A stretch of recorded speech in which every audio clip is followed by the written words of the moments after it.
Okay, what does Google do? Search. Google.com is a search engine. Google Alerts is the first free tool. So the way this thing is organized, I'll start with the simple, least effort, free tools that you can set up right now on your mobile phones if you want. You can go to alerts.google.com and start up here. And I'll progress to the more complicated, more in-depth, expensive, paid tools. That makes sense? Okay, if you have any questions, just note them down and I'll take all of them together. So Google Alerts does a very simple thing. It executes a search for the phrase. So if I want to do a search for digital marketing workshop on Google, I can set up a Google alert so that whenever the results for that search changes, it will send me an email. You get the relevance of this? It's like a news update. It's an alert that something new has come up for what you were searching for, and you can tell what sort of content you want. Do you want all the results? Do you want news? Do you want blogs? Do you want videos? You can choose that in the area called result type. How often do you want this result to come? If it happens, if you're following the Uttarakhand floods, if every time there's a news article, it comes in every 16 minutes, do you want all of these emails in one go? As they happen, once a day, weekly digest? How many of these results do you want? Only the popular ones, all of them, the ones with most traffic, and your email address. That's all it takes to set it up. 35 to 40 seconds based on how fast you can type and how fast you can see what is, assuming you have a working net connection. This is the best way of starting up, following specific areas where your business is, your competitors, your brand. Make sense to everyone? Doable? Try this out. Not right now, after the session. From here, you move to Google Analytics. Anybody have heard of this before? Anyone here have a website for your business? Most of you, I hope. So what happens is, your website is hosted on a server. The server can collect information about the people who are visiting it. But this information is in the form of a very boring binary log that will not make sense to you unless you spent a lot of time wasted in this thing called computer science engineering or IT. What Google Analytics does is it puts a small piece of code which is free. You can go to analytics.google.com, sign up for free, take that small bit of code which even you can put, it will tell you where to put that code on your website. And will show you all this information about people who visited your site in a nice graphical fashion. So you can find out how many people came to your site, which pages they visited, how much time they spent, which pages they visited within the site. So if they came to google.com, from there they went to google.com/users, from there they went to /users/about. It will tell you how many people did this, how many millions of users, where they came from, which geography they came from, what computer system they used, what was the screen resolution size, how many seconds they spent, all this behavior. Once again, free. This helps you understand what people are doing on your website.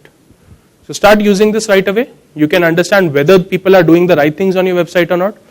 If you're selling things on your site, if you have an e-commerce link, are people actually going to the e-commerce site from your website or not? You can understand very easily from this. Then there's something called Facebook Insights. If your brand has a Facebook page, and if you own the page, then you will be what is known as an admin or an administrator. All Facebook admins get what is known as insights, which is the data and the information of how people are interacting with the Facebook page. How many fans you have on the Facebook page, how many people saw the content you posted. So some of the pages that are managed, for example, MTV was one that has last count over 12 lakh fans, really long while back. So out of the 12 lakh fans, when I post content as MTV, not all 12 lakh fans see it. Some percentage of that, that's usually 16 to 18% today. They will be the only people who see the content.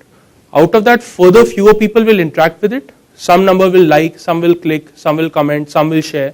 This is the place where you find out all that information. Then you can use it, because what you're doing is a marketing tool. You can know how many people clicked the video, how many people played the video that you have shared on your Facebook page, how many people paused the video, or how many people watched the entire video. All this information is available in scary minute detail. Okay? Then further, because this is happening on Facebook, so Facebook has access to the personal data of people visiting.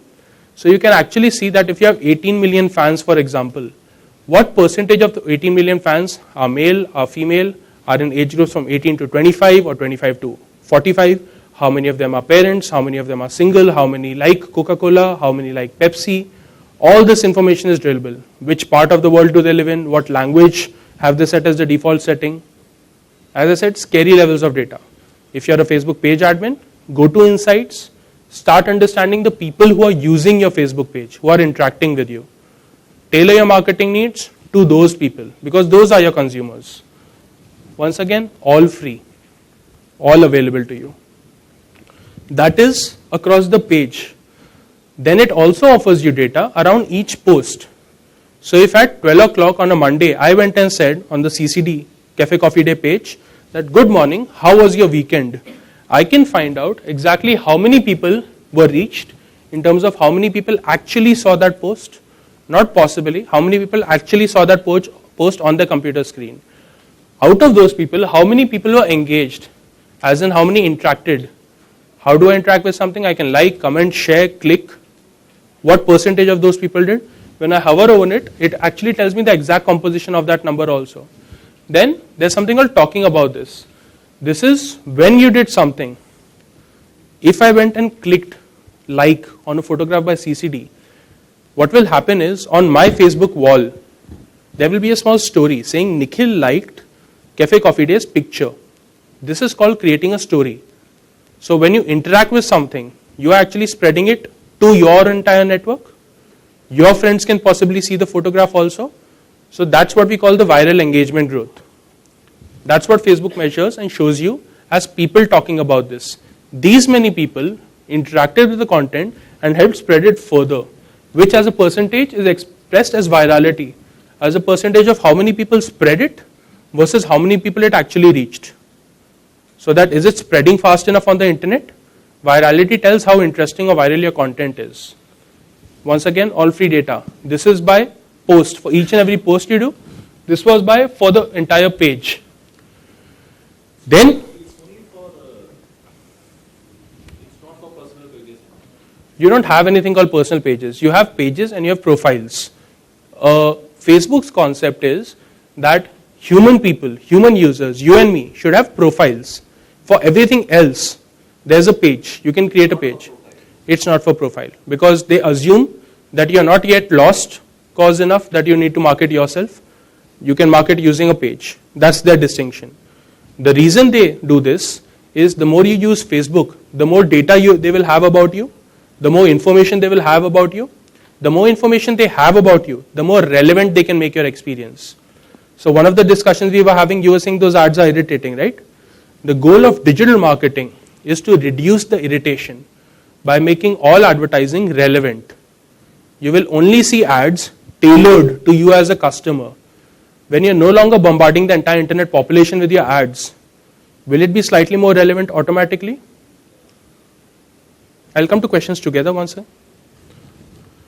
Clout is one site which is used for understanding your authority on the internet. It's klout.com. This is a US site which tells you that if you're on Twitter, if you're on Facebook, as a brand, as a user, this is how influential you are.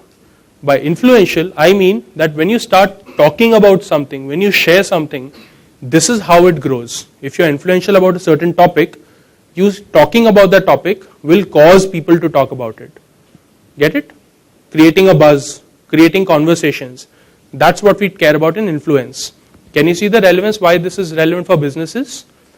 If I'm a musician, I will care about people who are influential about music. This is what journalists were meant for. Now customers and consumers are empowered enough to do that. So who are the customers who are powerful to create buzz around specific topics? Cloud helps you identify those. This is a global site from US. So the algorithms they use work on the basis of behavior of people in US. People in US will tweet differently, use Facebook differently from you and me. This uses those learnings. You have another competing site called Peer Index. That does exactly this. Peer Index is from UK. It shows you that for a brand, once again, this is the same company I'm talking about, the case study I helped create. So this brand or this Twitter account or this social profile is influential about ale and beer, about venture capital, about spirit and cocktail, about biotech, about religion. Which are the topics when you talk about, people respond to you. You see the context I'm building up slowly? You can engage with people, but what do people care about? That's what we're talking about. This shows you, when you talk to people, this is where they listen to you, this is where they ignore you as a brand. And amongst the various topics, this is your relative score. So overall on the internet, you have 64 against 100. Cloud also did a score based on 100. Amongst all brands on sports, you have relevance of 63, so on and so forth. You can go here, you can log in using your Twitter accounts and get the information. Again, free. All that was for US, UK. We realized we don't have a basis for India. So while working at Pinstorm, I built this thing called India Influencer Index, which is available to you on pinstorm.com. That's pinstorm.com/II. You can go here, you can enter your Twitter ID and see where does your Twitter account or your friend's Twitter account or Barkhada's Twitter account stand as opposed to all the other Indian Twitter users. So while it might be relevant to find out how popular you are on the internet as a business, you may want to compare against other Indian brands. So this shows you Indian brands, Indian politicians, Indian nationals abroad as various indexes and political parties also. You can go check this out. This is currently about 16,000 various Twitter IDs noted, all manually curated. Then you have something called tweet reach. Tweet reach helps you identify that if you tweeted out something from your Twitter ID, how many people saw it? How is it influential? So one example is if I use the ID 42 Inception, that's one of our online companies. Then I reached 8,926 accounts. I had so many impressions. These many people seen these many times over, this was by means of 14 tweets. This gentleman Pradeep Chopra, who has 5,900 followers, who happens to be one of the co-founders of Digital Vidya, because he retweeted it or he shared it again, he contributed to the growth. By how much? So my adage of scary amount of data available to you about exactly how this is spreading is available. It's now your headache to figure out, is this relevant to you? Can you use this? Can you create a strategy around it? Everything you do online can be measured to some extent. The challenge lies in integrating that with your business model. Yes? Bitly. Anybody remember?